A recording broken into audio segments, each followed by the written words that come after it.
A paz do Senhor, vamos fazer um comentário sobre a lição 3, entrando no tabernáculo, o pátio. Texto áureo que encontra-se em João 10, 9, diz: Eu sou a porta, se alguém entrar por mim, salvar-se-á, e entrará e achará pastagens. Nossa verdade prática: para entrar à presença de Deus no lugar santíssimo, o pecador deve passar por uma única porta, que é Jesus. Sabemos que em João, capítulo 10, versículo 9, Jesus, ele então, falando aos seus discípulos, ele está falando sobre a questão dele ser a porta, né? O único caminho. E ele diz que entrando alguém por ele, salvar-se-ia e acharia pastagens.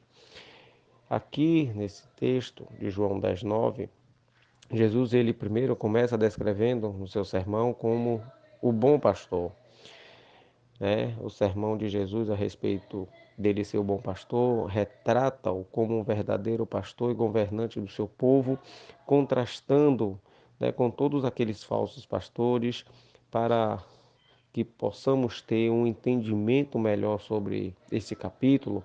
Nós devemos também ler, né, em conjunto com o texto joanino, o livro de Isaías, capítulo 56, o livro de Jeremias, capítulo 23, o livro de Ezequiel, capítulo 34 e o livro do profeta Zacarias, capítulo 11. Então, nós vemos aqui que no versículo 9, Jesus diz que ele é a porta. Quem entrar por meio de Jesus será salvo, isto é, terá a vida eterna e abundante, como o versículo 10 bem retrata. E tudo quanto necessita para ser liberto do pecado, da culpa, da condenação, Jesus, ele sendo a única porta da salvação, pois não há salvação senão por ele, como está descrito no livro de Atos, capítulo 4, versículo 12. Então, aqui na leitura bíblica, no livro de Êxodo, no capítulo 27, quando está se falando a respeito do pátio do tabernáculo, nós vemos que diz: Farás também um pátio do tabernáculo ao lado do meio-dia para o sul. O pátio terá cortinas de linho fino, torcido, e o comprimento de cada lado será de 100 côvados. Quando nós olhamos isso, no capítulo 38, versículo 9 do mesmo livro de Êxodo, nós vemos aqui, uma definição também sobre o pátio. Fez também o pátio da banda do meio-dia ao sul. As cortinas do pátio eram de linho fino torcido, de 100 côvados. Veja que a ordenação de se fazer essas coisas, esses aparatos, nós vemos que foi depois realizado pelos homens, O, tudo que Deus ordenou estava então sendo executado da maneira como Deus tinha dito àqueles homens, O tabernáculo, e nós vemos as suas peças também separadas, como a arca da aliança, o altar do holocausto, o altar do incenso, o candelabro, a mesa dos pães, o lavatório. Vemos também que esse tabernáculo está tipificando a obra redentora de Jesus de levar os pecadores a Deus. Por exemplo, aqui diz a porta, como nós lemos no texto áureo. Então nós vemos que Jesus, ele é a única porta. Só havia no tabernáculo uma única entrada, que simbolizava o quê? Um único caminho, que é Jesus, para adentrar na presença de Deus.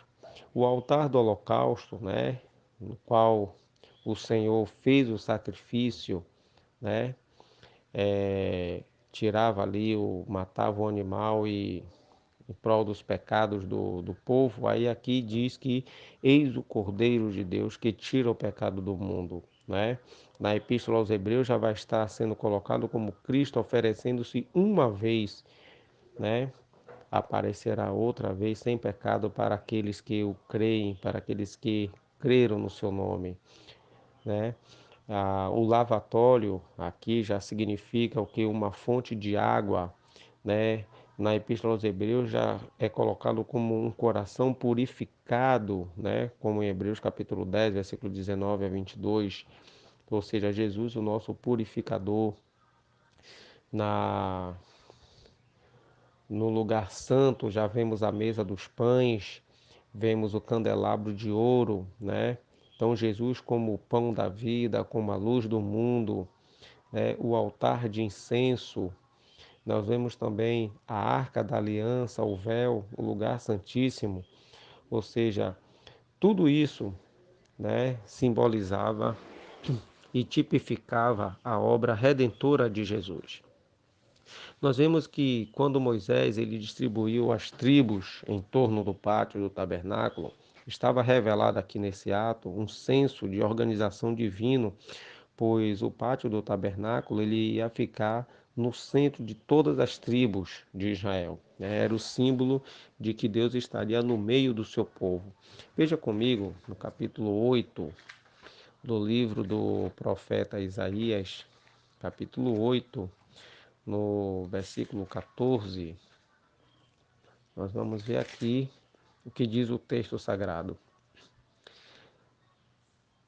Então ele vos será santuário, mas servirá de pedra de tropeço e de rocha de escândalo às duas casas de Israel, de laço e rede aos moradores de Jerusalém. E muito dentre eles tropeçarão e cairão, e serão quebrantados e enlaçados e presos. Nós vemos que aqui nesse texto, né, se falando sobre o Senhor, observe que está dizendo que o Senhor seria uma pedra de tropeço e uma rocha de escândalo das duas casas de Israel e de laço aos moradores de Jerusalém. Isso está significando que quando nós vamos para o livro de Atos dos Apóstolos, no capítulo 4, no versículo 11, texto bastante conhecido, nós vamos ver que a pedra é o próprio Senhor Jesus Cristo, pois veja o que diz aqui, o que reza o texto sagrado. Atos capítulo 4, versículo 11. Ele é a pedra que foi rejeitada por vós, os edificadores, a qual foi posta por cabeça de esquina.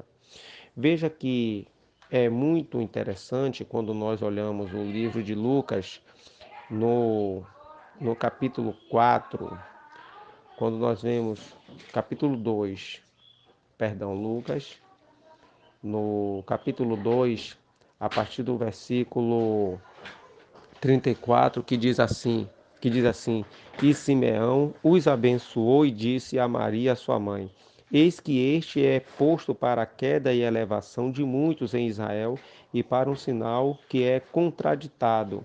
E uma espada transpassará também a sua própria alma para que se manifeste os pensamentos de muitos corações. Veja que essa profecia, essa afirmação de Simeão condiz muito com o texto de Isaías. Por quê? Porque o próprio Senhor dos Exércitos, ele viria na pessoa de Jesus Cristo e os seus próprios seu próprio povo, Israel, não iria aceitá-lo, né? Então ele seria como uma pedra de tropeço, né? E que muitos iriam cair.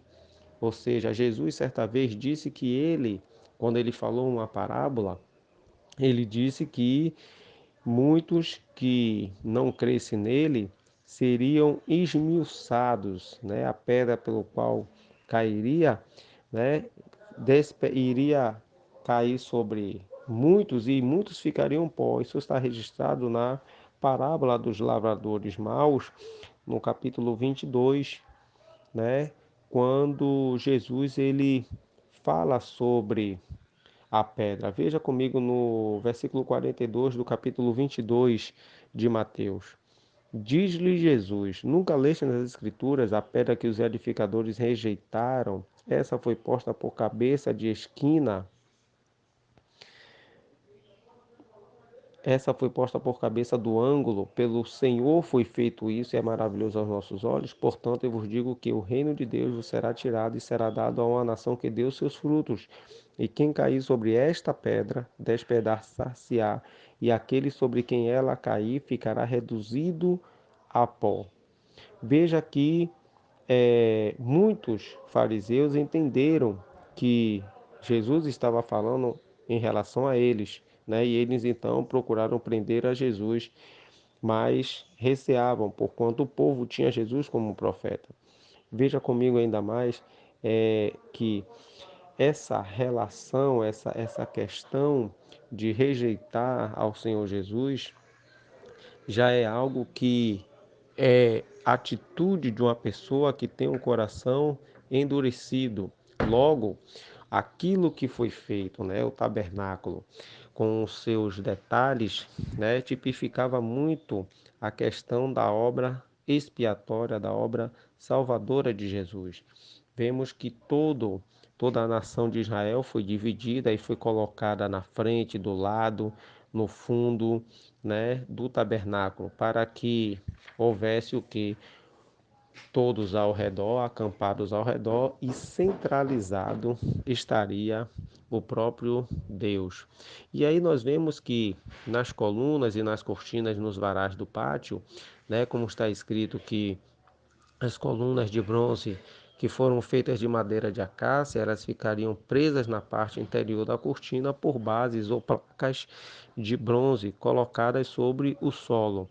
Veja que as colunas, as cortinas e os varais são elementos que didaticamente simbolizam uma segurança, uma estabilidade e uma comunhão na vida cristã produzidas pela obra expiatória de Jesus. Ora, Jesus é a nossa justiça. Jesus é aquele que, realizando a obra expiatória de Deus, né, ele então pôde nos dar a segurança da salvação. É por isso que, veja comigo aí rápido, no Evangelho de São João, no no capítulo 3, texto bem conhecido, versículo 16, diz assim: Porque Deus amou o mundo de tal maneira que deu seu Filho unigênito, para que todo aquele que nele crê não pereça, mas tenha a vida eterna. Né? Então, observe que o versículo 38 vai dizer: Quem crer nele não é condenado, mas quem não crer já está condenado, né? Porquanto não crer no nome do unigênito Filho de Deus.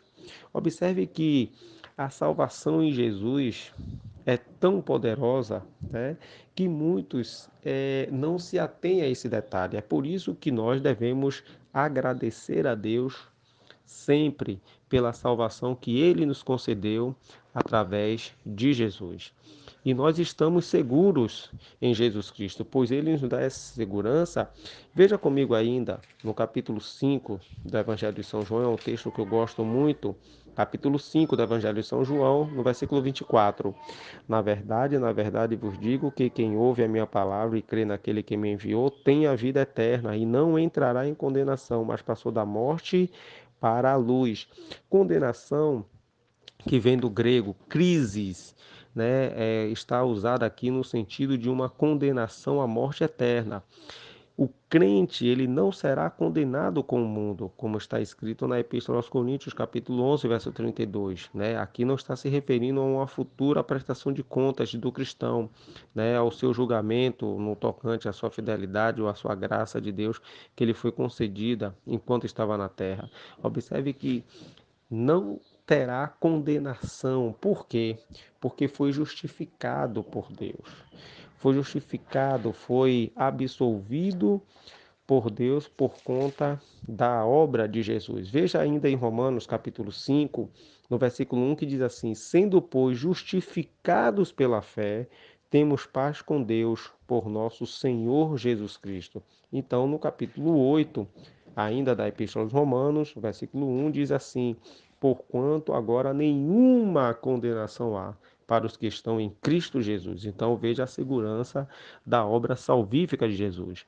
Acerca do linho, da santidade e da sua justiça, essa parte que era reservada na esfera interna do pátio, né, separado pelo linho branco torcido, está revelando a santidade de Deus. Os sacerdotes ministravam os cerimoniais de sacrifício pelos pecados do povo, e nós vemos que nesse sentido, o pátio do tabernáculo estava revelando que o pecador não tinha acesso a Deus, senão por meio dos sacerdotes. E observe que quando nós vamos para a Epístola aos Hebreus, né? Veja comigo aí a Epístola aos Hebreus, no capítulo 4, rapidamente, Hebreus, capítulo 4.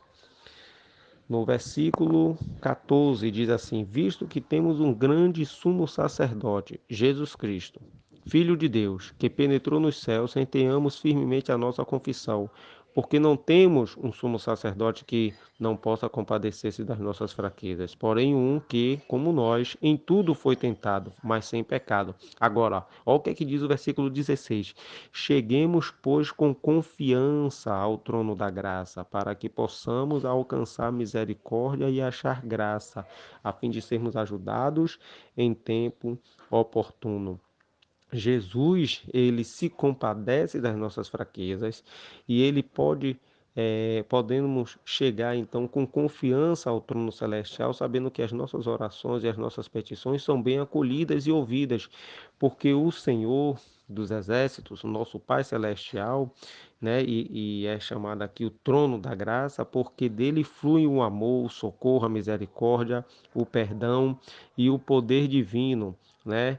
Ou seja, veja que todas essas bênçãos, essas misericórdias, essas coisas podemos alcançar quando chegamos no trono da graça, mas só chegamos mediante a Jesus. É por isso que ele é a porta, é por isso que ele é o caminho, é por isso que em Atos capítulo 4, verso 12 diz que em nenhum outro há salvação, porque também debaixo do céu, em cima da terra, não há nenhum outro nome dado entre os homens pelo qual devamos ser salvos, né? A porta do pátio, né, como eu já falei, tipificava então o único caminho, ou seja, Jesus como o único que leva ao Senhor. Por exemplo, em João, capítulo 14, verso 6 diz: Eu sou o caminho e a verdade e a vida. Ninguém vem ao Pai senão por mim. Ora, se ele disse que ninguém vem ao Pai senão por ele, então não há outra maneira de chegar-se até Deus, né? E o homem necessita chegar até Deus para que tenha o perdão dos seus pecados. Por quê? Porque em João capítulo 14, quando Jesus diz que ele é o caminho, ou seja, não há nenhuma outra maneira de chegar-se a Deus. Mas quando nós olhamos que no Salmo de número 130, verso 4, está escrito que contigo está o perdão para que sejas temido, veja que na Epístola aos Romanos, no capítulo 4, a partir do versículo 6 e 7 diz assim: Assim também Davi declara: Bem-aventurado o homem a quem Deus imputa a justiça sem as obras, dizendo: Bem-aventurados aqueles cujas maldades são perdoadas e cujos pecados são cobertos. Pelo bem-aventurado o homem a quem o Senhor não imputa o pecado. Nós vemos que na Epístola aos Romanos, capítulo 3, diz que não há nenhum justo, não há ninguém que faça o bem. Todos nós somos maus, todos nós cometemos maldades, mas é necessário que alcancemos o perdão de Deus em nossas vidas. E o perdão de Deus só é alcançado mediante a fé em Jesus. Logo, sem Jesus, o homem não pode ter os seus pecados perdoados e não pode chegar-se a Deus, né? As quatro colunas e as suas bases, que é uma tipificação do Evangelho. Então, nós destacamos aqui esses quatro evangelhos, Mateus, Marcos, Lucas e João, né, que é um instrumento que o ser humano tem para conhecer a pessoa bendita de nosso Senhor Jesus Cristo. Toda a revelação de que nós precisamos acerca da pessoa de Jesus está narrada nos evangelhos, né? Então nós precisamos examinar o texto sagrado, precisamos examinar a Bíblia para conhecermos ao Senhor. Veja comigo aqui rápido em Provérbios, capítulo 2, o que diz o texto sagrado. Provérbios, capítulo 2, diz aqui, a partir do versículo 3. E se clamares por entendimento e por inteligência, alçares a tua voz, e como a prata a buscares e como a tesouros escondidos a procurares, então entenderás o temor do Senhor e acharás o conhecimento de Deus. Veja que Jesus disse em João 5,39: Examinai as Escrituras, porque vós cuidais ter nelas a vida eterna, e são elas que de mim testificam. Por isso é necessário que nós estudemos a palavra de Deus. As cores da cortina de entrada, que tinham seus diversos tipos, né? O azul, a púrpura, o carmesim, o branco, cores que estavam ali na cortina na entrada do pátio, né? Nas Sagradas Escrituras, as cores sempre vão simbolizar aspectos importantes de nossa fé, né?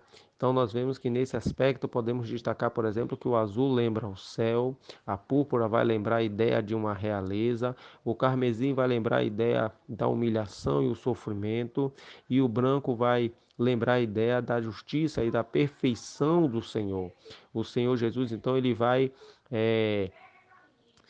mostrar-se como o Rei dos Reis, o Senhor dos Senhores, o Deus justo e perfeito, aquele que foi humilhado, que foi moído pelos nossos pecados, mas que nos deu a vitória.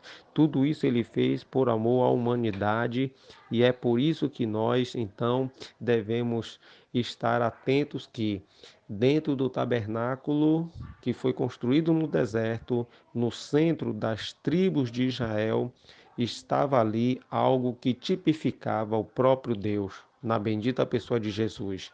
Deus assim vos abençoe.